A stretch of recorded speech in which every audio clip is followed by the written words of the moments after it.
Bismillahirrahmanirrahim. Assalamualaikum warahmatullahi wabarakatuh.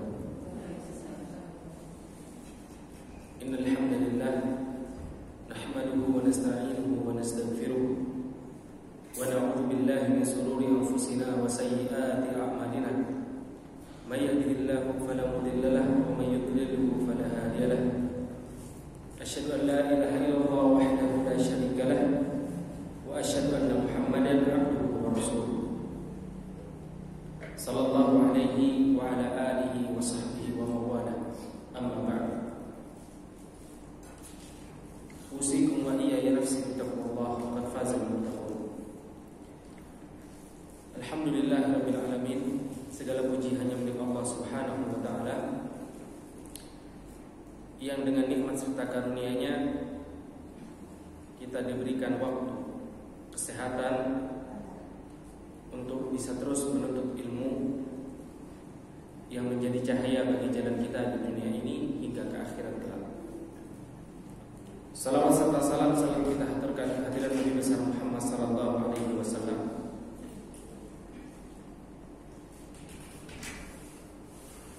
yang mana beliau adalah manusia terbaik yang Allah ciptakan untuk mengemban risalah kenabian terakhir yang menjadi jalan selamat bagi kaum muslimin dimanapun mereka berada. Baik, masyarakat muslimat rahimani wa rahimakumullah.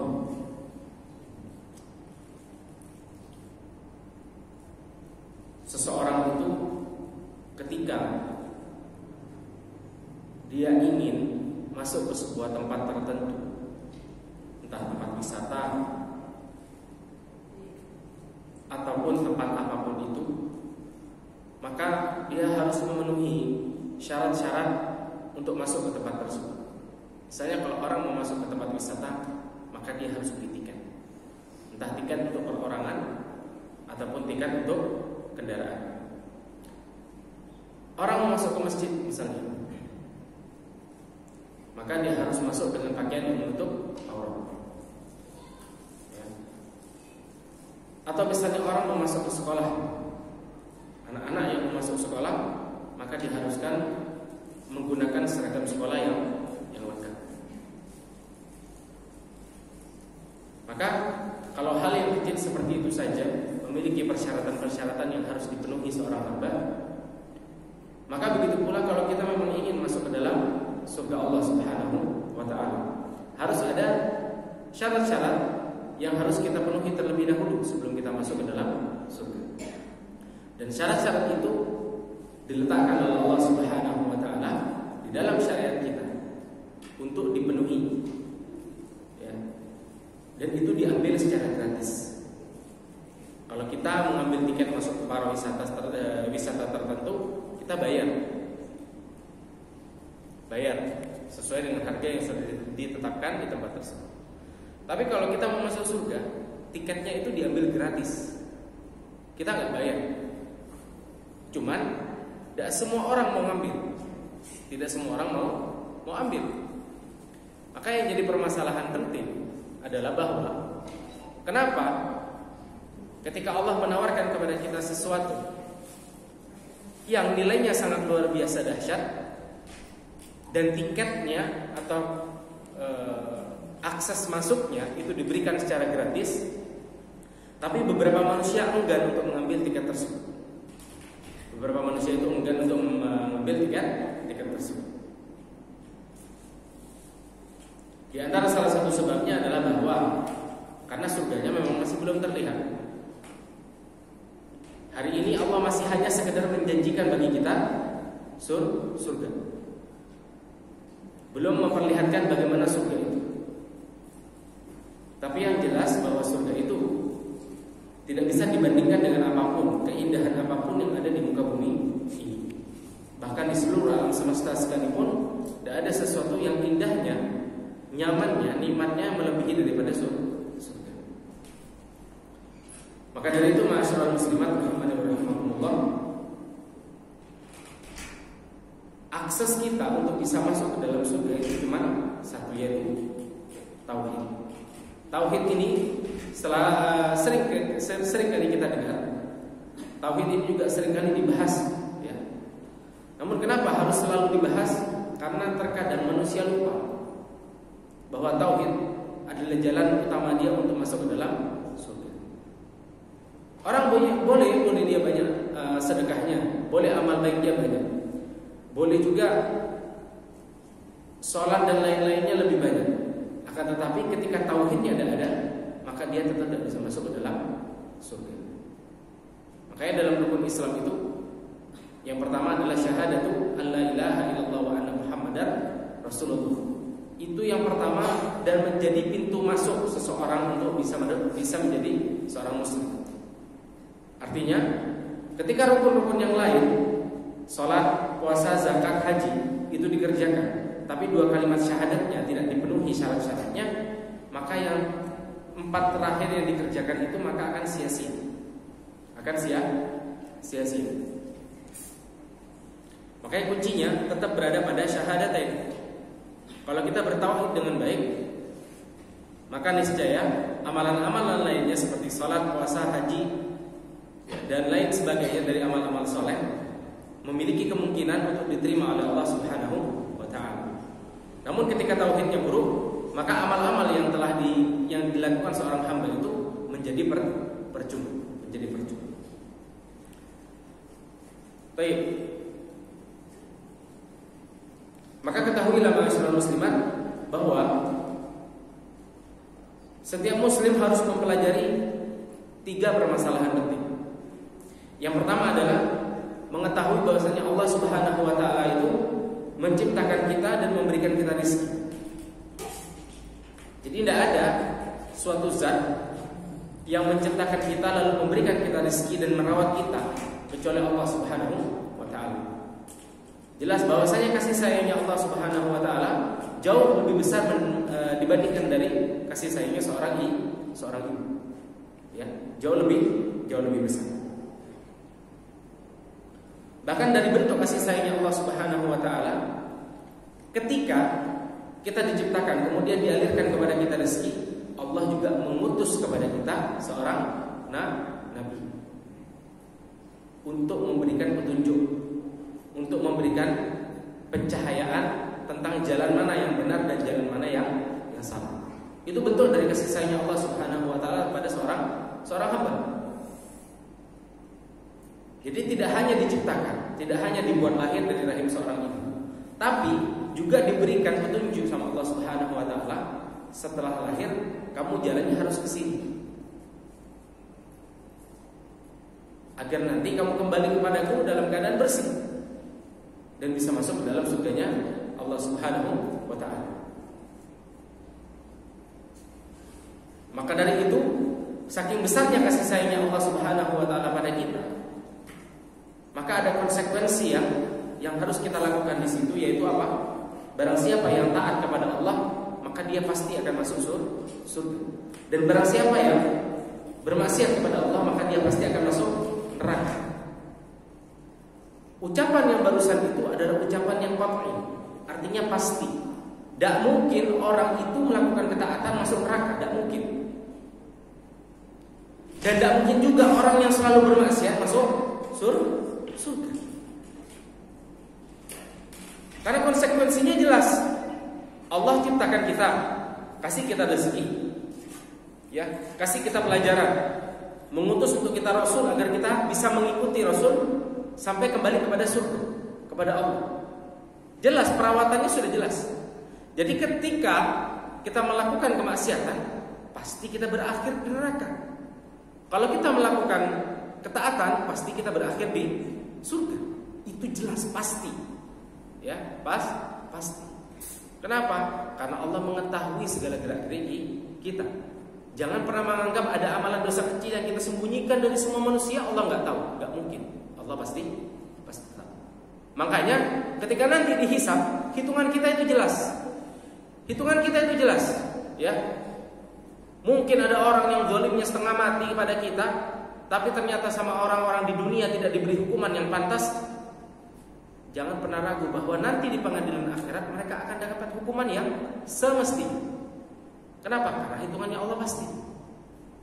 Tidak ada yang luput dari perhitungannya Allah Subhanahu wa ta'ala.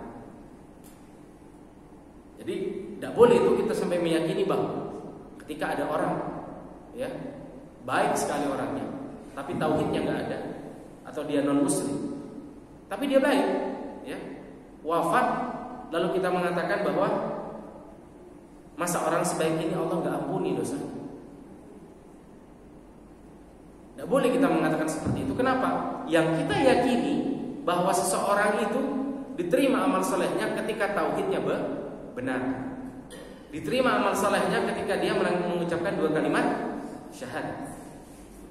Ya. Maka di sini kita tidak boleh ragu.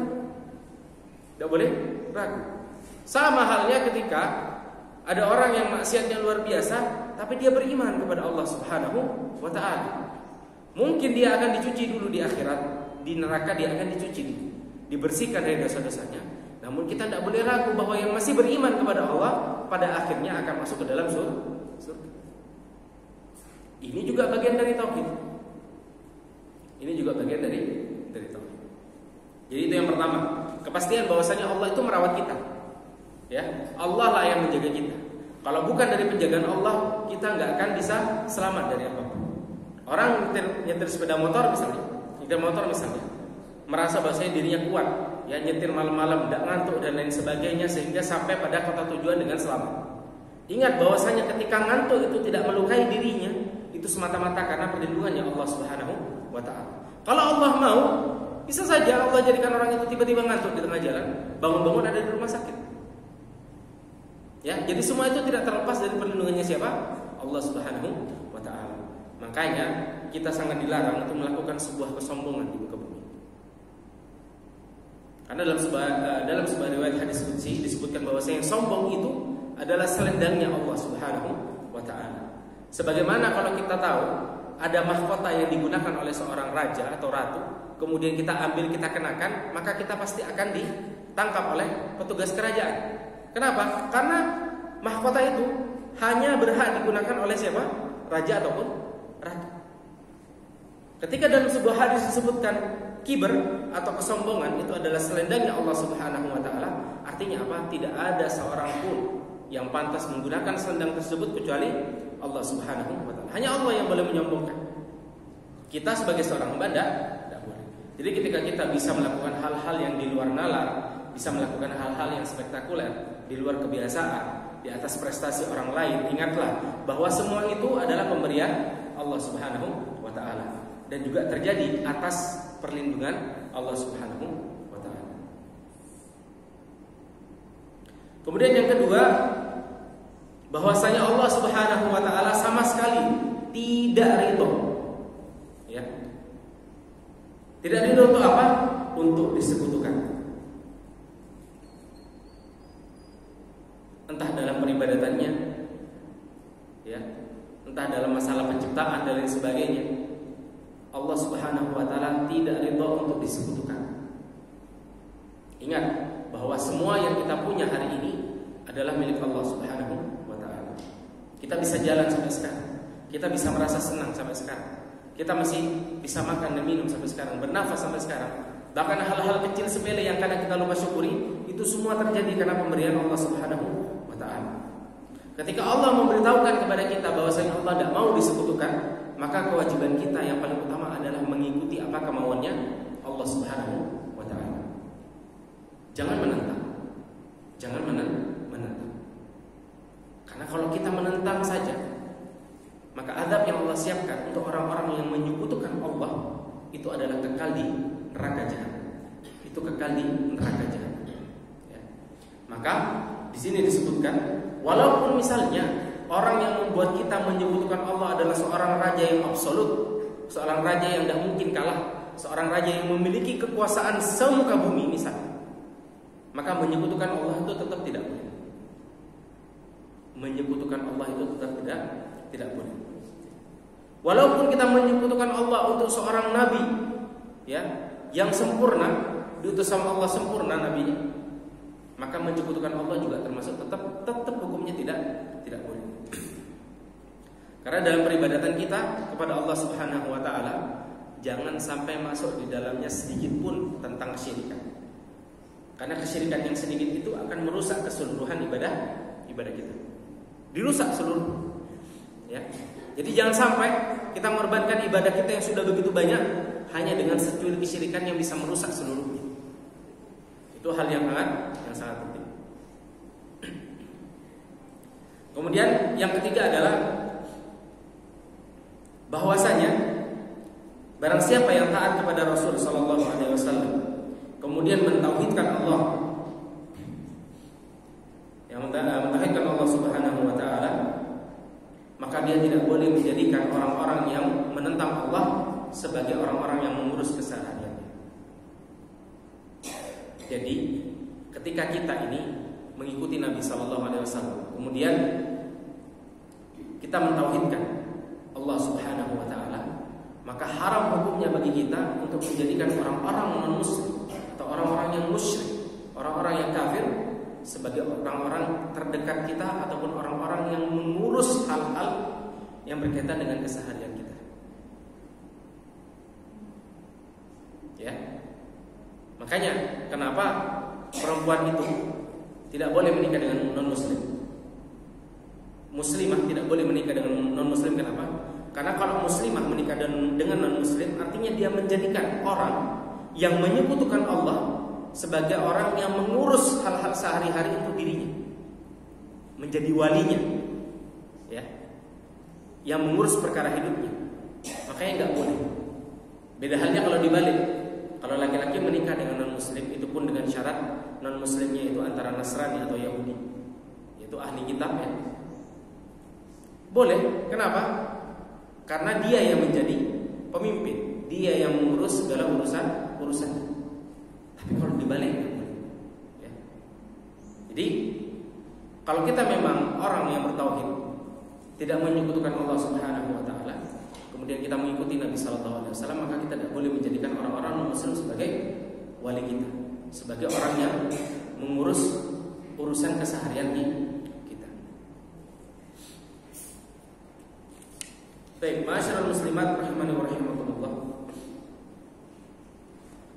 Dalam dalil yang disebutkan oleh Allah Subhanahu wa taala dalam Al-Qur'an, "Wa ma khalaqtul jinna wal ins illa liya'budun." Dan tidaklah aku menciptakan golongan jin dan manusia kecuali untuk menyembah kepada beribadah kepadamu. Maka para ulama di sini menyebutkan kalimat beribadah ini artinya adalah liwahid, yaitu untuk mentauhidkan Allah Subhanahu wa taala. Mentauhidkan maksudnya apa? Maksudnya adalah memusatkan atau memperuntukkan ibadah kita itu hanya kepada Allah Subhanahu wa taala, tidak pada yang lain. Dan ingat, peribadatan kita sehari-hari itu bukan hanya tentang ibadah salat, puasa dan lain sebagainya. Itu penting, ya. Tapi juga bagaimana misalnya kita bertawakal. ketika kita bersandar kepada Allah Subhanahu wa taala, apakah kita benar-benar pasrah? Ya. Sebenarnya bukan pasrah. Jadi tawakal itu seperti apa sih sebenarnya? Tawakal itu pertama, hati kita itu bersandar kepada Allah Subhanahu wa taala sepenuhnya. Hati kita ya, berhusnudzon, berprasangka baik kepada Allah. Meyakini bahwasanya Allah tahu mana yang paling baik untuk kita. Kemudian jawarih atau fisik kita melakukan sebab dari apa yang kita inginkan. Misalnya kita ingin anak kita juara 1 di sekolah, ya. Hati kita itu bersandar bahwasanya bismillah, insya Allah Allah jadikan doa saya makbul. Insya Allah Allah akan buat takdir ini terjadi dengan doa-doa saya. Itu hati. Tapi fisik kita harus melakukan sesuatu yang menjadi sebab anak itu juara 1. Misalnya didaskan di tempat terbaik, diberikan makanan yang bergizi, ya, ibadahnya diawasi supaya jangan sampai dunia menang atas akhirat, harus akhiratnya yang menang atas dunia. Dan sebab-sebab lain yang membuat anak tersebut akhirnya benar-benar bisa juara 1. Karena tawakal itu maknanya bukan pasrah, bukan.